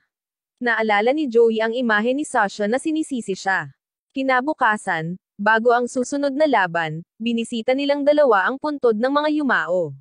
Ipinaliwanag ni Chifo kay Joey na ang kanyang mga aksyon bago ang laban ay isang mensahe upang hilingin ang lahat na ligtas na makauwi. Ngayon ang semi-final match, at ang kalaban ni Chifo ay si Momoya. Matapos ang mga panunukso ng kanyang kalaban, si Chifo ay malapit ng sumugod bago pa man magsimula ang laban, ngunit sa kabutihang palad, napigilan siya ni Joey sa kanyang mainit na ulo. Nahulog si Chifo sa plano ng kanyang kalaban. Kaya, maaaring masira ang defensive counterattack na diskarte ni Joey. Nauna nang sumugod si Chifo, ngunit hindi ito epektibo. Muntik nang matamba ni Momoya si Chifo. Noong break time, inamin ni Chifo na lalo siyang nabalisa habang tumatanda siya. Pinaalalahanan siya ni Joey na nangako siyang uuwi ng ligtas. Samantala, papalabas na ng syudad si Miko, inaalala ang usapan nilang dalawa noon. Naalala ang sinabi ni Chifo noon, tila nagising siya at saka sinabihan ang driver na iliko ang sasakyan sa arena. Sinunod ni Chifo ang bawat utos ni Joey, na patuloy na tinatamaan ang gilid ng kanyang kalaban. Buti na lang at nakabangon si Momoya. Nakinig siya sa mga tagubilin ng coach, tinanggap ang pagbabawas ng mga puntos, at gumawa ng dirty tactics kay Chifo, sinuntok si Chifo sa likod ng leeg, na naging dahilan upang muling bumagsak siya sa sahig. Ngunit hindi pa rin ito sapat para talunin siya. Habang tumatayo, sinabi sa kanya ni Chifo na magsisimula na ang totoong laban. Medyo natakot si Momoya pagkarinig nun. Sa pagpapatuloy ng laban, galit na inihagis ni Chifo ang 12-dosenang tumpak na suntok, dahilan para halos hindi makahinga si Momoya. Patuloy na tinatawag ng buong stadium ang pangalan ni Chifo. Dumating si Miko para manood ng laban, at laking gulat niya nagsimula na ang 5th round. Patuloy na naglalaro ng dirty tactics si Momoya, paulit-ulit siyang sinusuntok sa likod ng leeg. Patuloy na tinatawag ni Chifo ang pangalan ng kanyang anak. Biglang tinawag ni Miko ang pangalan niya kaya mas naging masigla siya. Dalawang kaliwat kanang suntok ang ibinato niya at pinabagsak si Momoya sa sahig. Pag-uwi, nagpasalamat si Chifo kay Joey. Salamat sa kanya, natupad ang kanyang pangarap at nabago ang lahat sa paligid. Samantala, muling nakipagkita si Miko sa mga gangster at nagpahayag na hindi na siya gagawa ng masama ngunit nagpasya siyang manatili rito. Bagamat gusto nilang pahirapan si Miko, sa kabutihang palad, pinigilan sila ng pinakamalaking tao, at umalis silang lahat. Sinabi ni Chifo kay Joey na sabihin sa lahat na kailangan niyang magpahinga, na sapat na ang lahat. Nagyakapan ang dalawa at nangakong magkikita ulit bukas. Sinabi rin ni Chifo na isang araw ay gusto niyang makilala muli si Joey sa ring at maging magkalaban sa isa't isa. Pagkatapos, nakatulog ang buong kapitbahay. Kinaumagahan, nagising si Joey. Habang naghahanda ng almusal, tumakbo si Miko para ibalita na pumanaw na si Chifo. Tinapos niya ang kanyang buhay sa panghihinayang ng lahat. Nagmana si Joey ng gamit ni Chifo. Saka ang lupa ay binili ng nanay ni Miko gamit ang perang kinita ni Chifo. Marahil ay pumanaw na siya matapos matupad ang kanyang pangarap. Nang malaman niya ang lahat, kahit malungkot, medyo gamaan ang loob ni Joey at umalis. Nag-replay ang eksena sa anime pagkatapos manalo si Joey sa tournament. Masayang nagsasanay ang lahat, at si Joey ang naging coach. Si Sasha ay parang isang technical advisor, nagsusuri ng data. Tila sa oras na iyon, sila ang pinakamalakas na koponan sa Earth. Bumalik kay Joey, pinuntahan niya ang repairman ng gear mula noon. 5 taon na ang nakakalipas simula nang bumalik siya rito. Tinanong niya si Ohio kung nasaan si Sasha, ngunit nakatanggap lamang ng mga paninisi at hindi nagpahayag ng impormasyon tungkol kay Sasha. Nang maglaon, pumunta si Joey sa lumang gym, ngunit ito ay isang mapanglo na lugar. Nasira ang gym, at naalala niya ang anunsyo ng doktor tungkol sa kalagayan ni Nanbo noon. Si Nanbo ay mayroon lamang 6 na buwan upang mabuhay, at upang mapahaba ang kanyang buhay, kailangan niyang gumastos ng maraming pera. Alam iyon ni Sasha, ngunit wala siyang magawa kundi yakapin si Joey at umiyak. Upang makakuha ng pera na ipapagamot kay Nanbo, muling pinuntahan ni Joey si Nanbo at hiniling na makasama siya muli sa isang friendly match sa disipulo ni Yuro. Bumalik sa kasalukuyang timeline, si Joey ay natutulog sa lumang gym. Isang bata ang pumasok, at inatake niya si Joey gamit ang isang kahoy na patpat, ngunit sa kabutihang palad, naiiwasan ito ni Joey. Pagkatapos ay natuklasan ni Joey na ito ay si Sasha. Sinabi niya na hindi niya ito bahay, at sino ang nagbigay sa kanya ng pahintulot na pumasok. Pagkatapos ay sinuntok niya si Joey hanggang sa mahimatay siya, at nagkaroon lang ng oras si Joey para mag-sorry. Kinaumagahan, pumunta si Arugi kay Joey at dinala siya sa puntod ni Nanbo. Sinabi ni Arugi kay Joey ang tungkol sa mga bata noon. Pagkaalis ni Joey, pinapunta sila ni Sasha sa ampunan ng grupong Shurado. Ngayon ang bawat isa sa kanila ay may kanya-kanyang landas, ngunit si Sasha ay naging alagad ni Arugi, na sinusundan ang landas ng Megalobox. Bagamat walang talento si Sasha, nadaig ni Sasha ang pagnanais na lumaban kay Arugi. Ngayon, umalis na si Sasha at isa ng mandirigma sa underground arena. Hindi maintindihan ni Arugi kung bakit iniwan ni Joey ang mga bata sa mga panahong kailangan siya ng mga ito. Siya ngayon ay naging estranghero sa kanila, at wala nang tatanggap sa kanya. Tahimik na pumunta si Joey sa underground arena para hanapin si Sasha. Sinabi niya kay Sasha na siya ay mapipigil sa ganoong paraan ng pakikipaglaban, ngunit sinabi ni Sasha kay Joey na umalis at huwag nang muling magpakita. Matapos marinig iyon, natigilan si Joey. Naalala niya ang nakaraan noong kumakain sila ng mga bata. Nangako siya na susubukan niyang makuha ang premyong pera mula sa friendly match para gamutin si Nanbo. Umaasa si Joey na maniniwala sila sa kanya. Nangako siyang ibabalik si Nanbo, ngunit tila hindi mapalagay si Sasha habang si Nanbo ay unti-unting nanghihina. Gusto ni Joey na manalo ng higit pa, ngunit hindi nagkaroon ng oras upang bisitahin si Nanbo. Nagpractice siya araw at gabi, kaya naman nagalit si Sasha sa kanya. Pinayuhan ni Sasha si Joey na bisitahin si Nanbo, ngunit nag-aabala lamang si Joey sa pagsasanay at galit na umalis si Sasha. Si Joey ay kumukuha ng tubig at iniisip ang nakaraan ng masira ang motor ng isang batang lalaki sa malapit. Tumulong si Joey at napagtanto na si Jerry iyon, isa sa mga ulila sa nakaraan.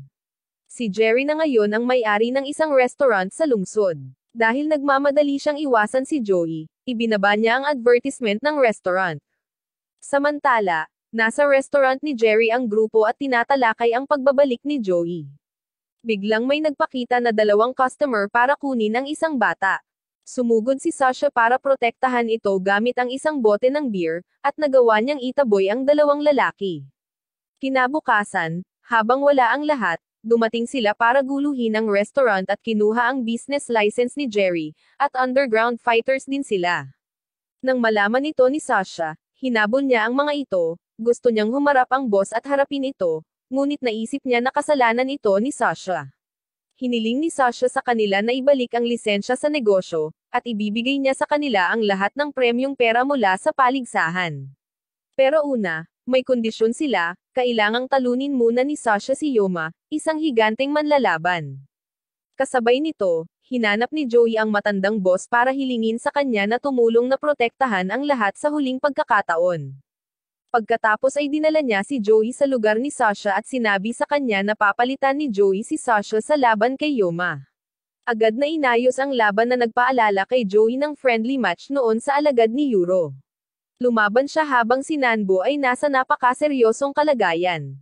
Lalaban sana siya sa buong laban pero kinailangan niyang sumuko sa kalagitnaan ng mabalitaan niyang pumanaw na si Nanbo. Ang resulta ng kasalukuyang laban, gustong iligtas ni Joey ang restaurant ni Sasha at Jerry. Sinadya niyang matalo sa kanyang kalaban. Pagkatapos ng laban, pumunta siya para ibigay ang kanyang premyong pera kay Sasha at inamin na naayos na niya ang laban. Sinisi siya ng mga bata tulad ng dati. Hindi pinansin ni Joey ang paninisi at humingi ng tawad sa mga bata, at tahimik siyang umalis habang umuulan. Malapit nang maganap sa gym ang laban ng alagad ni Yuro at Maki. Ang alagad ni Yuro na si Luis ay nagsasanay ng husto sa ilalim ng patnubay ni Yuro. May isang lalaki sa orphanage group na ngayon ay reporter para sa tournament. Ipinaalam niya kay Luis na nakabalik na sa lungsod si Joey na walang gear. Natigilan si Luis nang marinig ang tungkol kay Joey. Humarap siya kay Yuro at humingi ng permiso na makipaglaban muli kay Joey, ngunit agad na tumanggi si Yuro at pinaalis ito.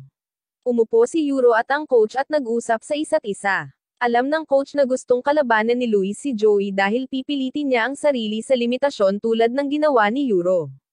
Pagkaalis ni Luis, pumunta siya sa gym para hanapin si Joey at hiniling na maging partner niya si Joey. Sinabi ni Luis na may utang sa kanya si Joey. Pumasok si Joey sa ring kasama si Luis sa pinakamasamang kondisyon, at minamaliit siya ni Joey dahil ito ay isang friendly match lamang. Matapos marinig iyon, humingi na lang ng tawad si Joey kay Luis. Ngunit nais ni Luis na magkaroon ng tugma ng kanyang buhay tulad ni Yuro. Ayaw niyang magtago sa likod ng anino ni Yuro. Ang paghingi ng tawad ni Joey ay parang pagtapak sa pride ni Luis. Hindi niya kailangang labanan si Joey, gusto lang niyang ipakita sa kanya ni Joey ang mga aralin. Habang nag-uusap sila ni Joey, narinig ng binatang reporter ang buong usapan. Ito si Maki, at isa lang siyang katamtamang boksingero at sobrang init ng ulo. Nagretiro si Maki matapos mabuntis ang kanyang asawa.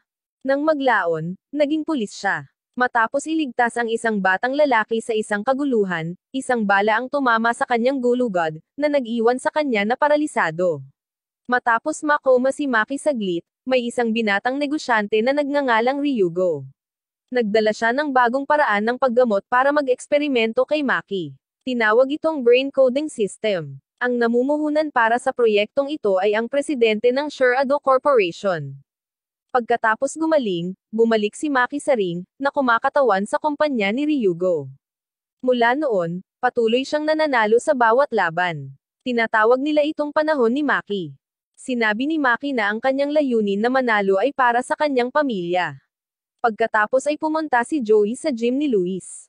Nagsimula na silang mag-training. Sa labas, dalawang batang lalaki ang palihim na kinukunan sila sa panahon ng pagsasanay.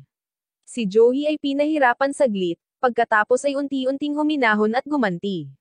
Nag-alis ng mga gamit ang dalawa at naglaban. Tuwang-tuwa ang dalawang batang lalaki kaya nag-ingay sila at tumambad sa kanila, at napilitan silang tumakas.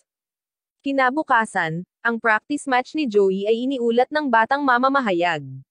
Mukhang napatawad na ng mga lalaki si Joey, maliban kay Sasha. Sa wakas, dumating ang laban ni Maki at Luis. Habang papunta sa ring, kitang-kita si Maki na parang may gustong sabihin.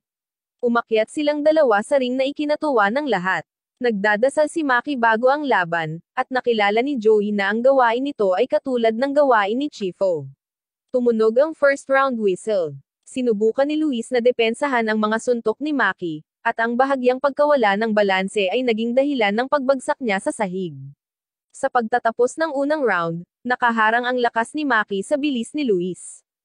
Husga ni Joey na mananalo si Luis sa laban na ito, at tiningnan niya lahat ng suntok ni Maki at ibang-iba siya sa 5 taon na nakalipas. Nagsimulang umatake si Luis ng mabilis. May straight na suntok na nagpadugo kay Maki, at pagkatapos ay suntok sa sikmura na nagpabagsak kay Maki. Kinailangan pang magbilang ng referee hanggang 9 na segundo bago bumangon si Maki. Maaaring tapusin ni Luis si Maki, ngunit hindi niya ginawa. Nais niyang gisingin ang halimaw sa Maki upang magkaroon ng pinakamahusay na laban. Sa ikatlong round, hinimok ni Luis si Maki na sumugod sa kanya. Dahan-dahan siyang umiwas at nag-counter-attack, dahilan para matamba muli si Maki, pero tumayo pa rin si Maki. Pagkatapos ay nagpa siya si Luis na tapusin ang laban. Bagamat isang napakalakas na suntok ang ginawa ni Maki, mabilis niyang nabawi ang kanyang katinoan at ibinato ang napakalakas na suntok sa mukha ni Luis, dahilan para lumipad si Luis. Pagkatapos, sumugod siya at sinuntok ng paulit-ulit si Luis, kaya napilitan ang coach na ihagis ang puting tuwalya bilang pagsuko. Natapos ang laban sa ikatlong round. Nanalo si Maki habang si Luis ay kailangang ma-hospital para sa emerhensyang paggamot. Natigilan si Yuro, at nakaramdam siya ng panghihinayang. Dapat ay binigay niya ang utos ng mas maaga, ngunit sinabi ni Joey na hindi pa ito tapos. Nangako si Luis na lalabanan siya muli. Pagkatapos ay pumunta si Yuro sa ospital para bisitahin si Luis. Humingi ng tawad si Yuro na hinayaan siyang masaktan, na humantong sa kanya sa resultang ito. Samantala, nakikipaglaro si Maki sa kanyang anak. Bigla siyang nahilo at kakaiba ang kinikilos. Marahil ang teknolohiya ng brain coding ay nagsimula ng manghimasok sa kanyang isipan. Nagpunta ang asawa ni Maki upang tanungin si Ryugo ngunit nakatanggap lamang ng walang kabuluhang katiyakan. Sa mga sagot, ipinaliwanag niya na marahil ito ay dahil sa tensyon ng nerbiyos pagkatapos ng laban. Pagkaalis niya, inamin ni Ryugo kay Yukiko na tila may mga problema ang Mac software. Dahil sa paulit-ulit na paggamit ng parehong estilo ng pakikipaglaban, nagkaroon ng conflict ang software. Pagkatapos ay iniulat ng meteorological station na isang bagyo ang tatama. Matapos marinig ang balita, pinatibay ni Joey at ng mga bata ang dojo. Nais ng batang reporter na imbitahan ni Joey si Luis para sa isang panayam, ngunit alam ni Joey na imposible ang kasalukuyang kalagayan ni Luis. Maaari lamang isaisip ni Joey ang tungkol sa mga kahilingan. Papunta na si Pangulong Yukiko para makipagkita kay Ryugo. Tinutulan niya ang mga paglipat ng utak sa mga sundalo sa larangan ng digmaan. Tiniyak sa kanya ni Ryugo na ito ang pinakamahusay na pagpipilian para sa bansa sa kasalukuyang sitwasyon ng digmaan. Nagkamalay na si Luis, ngunit sinabi ng doktor na hindi na maibabalik ang kanyang pisikal na kondisyon. Ngunit naniniwala siya sa kanyang sarili na makakabawi, dahil naniniwala siya sa kanyang sarili mula sa isang hindi kilalang bata hanggang sa isang kampyon. Hinahayaan pa rin ni Sasha ang kanyang katawan na lumaban sa mga underground matches. Lumapit si Arugi kay Sasha at sinabi sa kanya na sinusubukang ayusin ng mga bata ang dojo. Walang pakialam si Sasha, pero sa kaibuturan niya, medyo nagalak pa rin siya. Gayunpaman, sinisira ng bagyo ang dojo ni Joey. Siya at ang mga bata ay nagsisikap na protektahan ito bilang isang testamento sa walang kasawiang paniniwala ng koponan. Sa wakas, lumipas ang bagyo. Tinanong ni Joey si Arugi tungkol sa dahilan kung bakit naging manlalaban si Sasha. Sinagot ni Arugi na ito ay dahil gusto ni Sasha na protektahan ang lugar na ito. Gusto ni Sasha na maging kapalit ni Joey, at ayaw niyang mawala muli ang pamilyang ito. Samantala, pumunta si Maki kay Ryugo para pag-usapan ang kanyang insomnia pagkatapos ng bawat laban. Ito ba ay isang mapanganib na sintomas or hindi? Ayaw niyang lumala pa ang mga pangyayari, at ang hiling niya ngayon ay hayaan ang kanyang anak na panoorin ang kanyang huling laban, ngunit sinabi ni Ryugo kay Maki na maayos ang lahat. Ang kasalukuyang kalagayan ni Maki ay dahil sa sobrang stress. Nangako si Ryugo na tutulungan si Maki na matupad ang kanyang pangarap, at inaayos ni Ryugo na kalabanan ni Maki si Joey. Kinabukasan, kumalat ang balita tungkol kay Maki na gustong hamanin ang ating kampyon na si Joey. Ito ay magiging isang magandang laban sa pagitan ng dalawang henerasyon, at ito ay bababa sa kasaysayan ng tao. Pagkatapos ay binisita ni Maki si Luis at nakilala si Joey. Humingi ng tawad si Maki sa lahat, at sinabing pinili niya si Joey bilang kanyang kalaban dahil si Joey ang kampyon sa puso niya. Nabuhay siya upang ituloy ang pangarap na nilikha ni Joey at umaasa na tatanggapin ni Joey ang hamon. Gusto rin ni Luis na tanggapin ni Joey ang hamon ni Maki, kahit alam niyang delikado ito para kay Joey. Si Joey ay tila nag-aalangan, ngunit pagkatapos na bisitahin ang libingan ni Nanbo kasama si Arugi, natanto niya na ang ideal na paghakbang sa ring ay upang mabawi ang pag-asa ni Nanbo. Pinuntahan ni Joey si Sasha at umaasa na tatahakin muli ni Sasha ang parehong landas kasama niya, ngunit tumanggi si Sasha dahil ang layunin niya ay maging isang boksingero, hindi isang assistant. Sinabi ni Joey na hindi karapat-dapat si Sasha na maging isang boksingero. Para patunayan na hindi kabilang dito si Sasha, gumawa ng kondisyon si Joey, maglalaban silang dalawa. Kung sino man ang matalo ay kailangang talikuran ang kanyang landas bilang isang boksingero. Agad namang pumayag si Sasha at syempre, ang isang rookie na tulad ni Sasha ay hindi maaaring maging katapat ng kampyon na si Joey. Pagkatapos ng laban, malungkot na umalis si Sasha. Nakaupo si Joey para magpahinga nang biglang sumakit ang ulo niya, dahilan para matamba siya sa lupa. Mabilis siyang dinala ni Sasha sa ospital. Na-diagnose ng doktor na walang seryosong senyales, ngunit mayroon siyang talamak na pananakit ng ulo. Dahil iyon sa side effects ng gamot na ininom niya noon. Dumating ang mga bata upang bisitahin si Joey at sa kabutihang palad, nagising si Joey at normal na magsalita.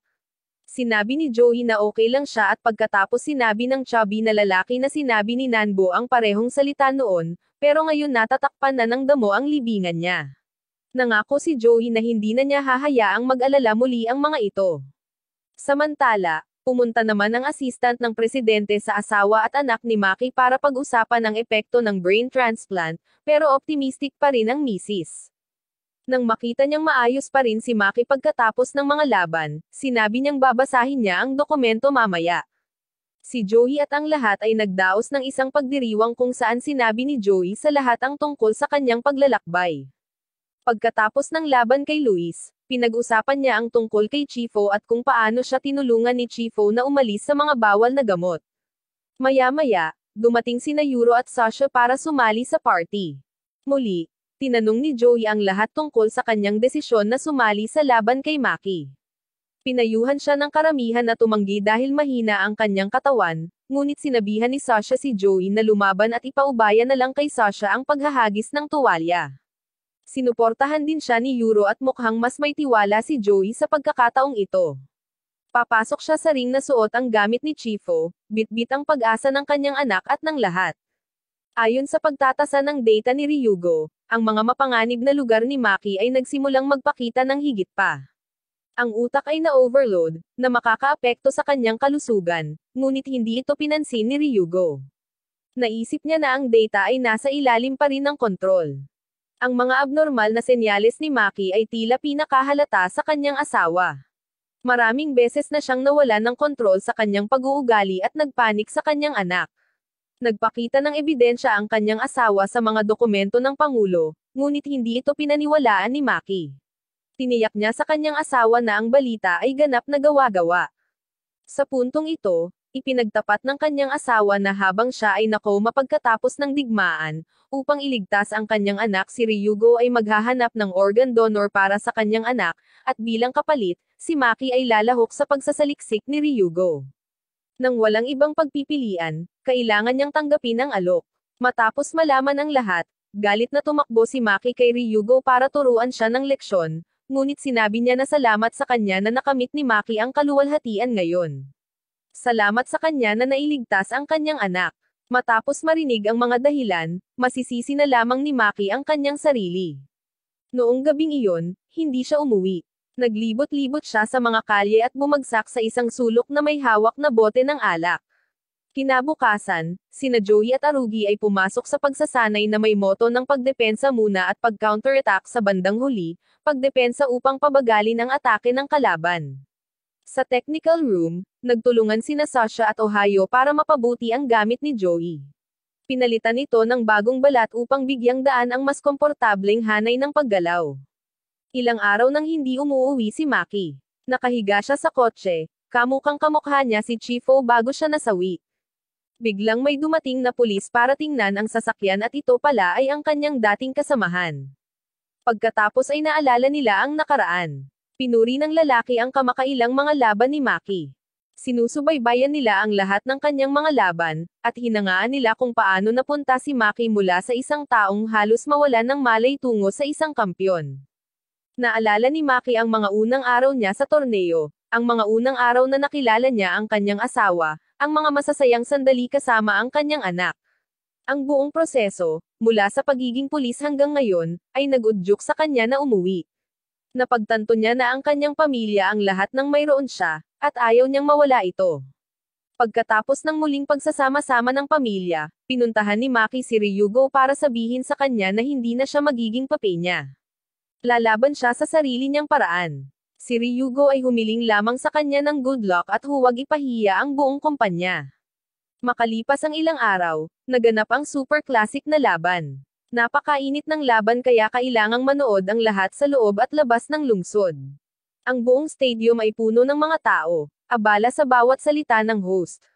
Matapos ang pagpapakilala ng dalawang manlalaban ay agad na sumugod ang dalawa para sabay na sumuntok ngunit pareho silang hindi nakatama. Pagkatapos noon, pareho silang walang tigil na naghagis ng suntok sa napakabilis na bilis.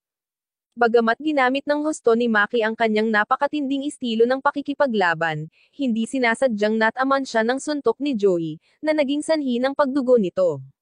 Samantala, kinukwestiyon ng Pangulo si Ryugo tungkol sa pagpapalit ng data ni Maki, ngunit sinabi ni Ryugo na ang kanyang technician ang gumawa ng paraan para ibagsak siya. Hindi alam ni Ryugo na personal na nakipagpulong ang technician niya sa Pangulo para iulat ito. hindi niya gustong gawin muli ni Ryugo ang hindi etikal na bagay. Kaya, bago ang laban na ito, hiniling ni Maki sa teknisyan na subaybayan ng mabuti ang index na iyon para sa kanya. Inilantad ng Pangulo ang hindi tapat na pag-uugali ni Ryugo, na naging dahilan upang magalit siya sa Pangulo. Nagbanta siya na kung magdudusa siya ng anumang kahihinatnan, kailangan din niyang pagdusahan ang mga ito. Ngunit ang Pangulo ay nakahanda sa pag-iisip na gampanan ang lahat ng responsibilidad. Sa panahon ng laban, ang mga istatistika ni Maki ay umabot sa isang mapanganib na antas, na naging dahilan upang mapunta si Maki sa isang estado ng pagkabalisa. Inihagis niya ang isang hook punch na ikinagulat ni Joey, pagkatapos ay sinugod niya si Joey na parang mabangis na hayop. Pagkaraan ng ilang saglit na depensa ni Joey, sinubukan niyang takasan ang panggigipit, ibinato niya ang dalawang suntok sa tiyan at mukha ni Maki, na naging dahilan para mapigil ang hininga ng buong audience. Ngunit sa hindi inaasahang pagkakataon, lumaban si Maki na parang makina, mabilis na tumayo para ipagpatuloy ang laban. Sinimulan niyang kontrahin si Joey, ngunit kakaiba, ang kanyang mga istatistika ng labanan ay bumalik sa normal. Ang lahat ay hinuhusgahan na si Maki ay nakikipaglaban sa kanyang sariling lakas at hindi umaasa sa sistema. Tila na control ni Maki ang kanyang estado at bagamat nag-counterattack si Joey, ito ay hindi gaanong malakas. Nakatanggap siya ng napakalakas na suntok mula kay Maki at si Joey ay nagsimulang magpakita ng mga palatandaan ng kahinaan. Sa pagsaksi nito, hindi mapakali si Sasha at kung magtatagal ang laban, maaaring mawalan ng buhay si Joey. Biglang parang sinabihan ni Nanbo, mabilis na ibinato ni Sasha ang kanyang puting tuwalya para sumuko at iligtas si Joey. Bagamat natalo si Joey, masaya ang lahat. Ito ay isang dramatiko at kasiya siyang laban. Binati pa rin siya ng lahat bilang isang legend. Pagkatapos ng laban, inihayag ng Pangulo ang balita na ang proyekto ng brain transplant ay nakumpleto bilang isang hakbang pasulong para sa sangkatauhan, at si Maki ay isang testamento dito. Gayunpaman, sumalungat ito sa direksyon ng kumpanya, kaya nag-resign siya at iniwan ang kumpanya sa kanyang kapatid na lalaki at kay Ryugo. Pagkatapos nito, natuklasan niya ang katotohanan ng kanyang buhay, na tumulong sa mga ulila. Nagpatuloy si Sasha upang bumuo ng kanyang negosyo sa pagtuturo, iniwan ang dojo kay Joey at naghiwalay ng landas ang dalawa.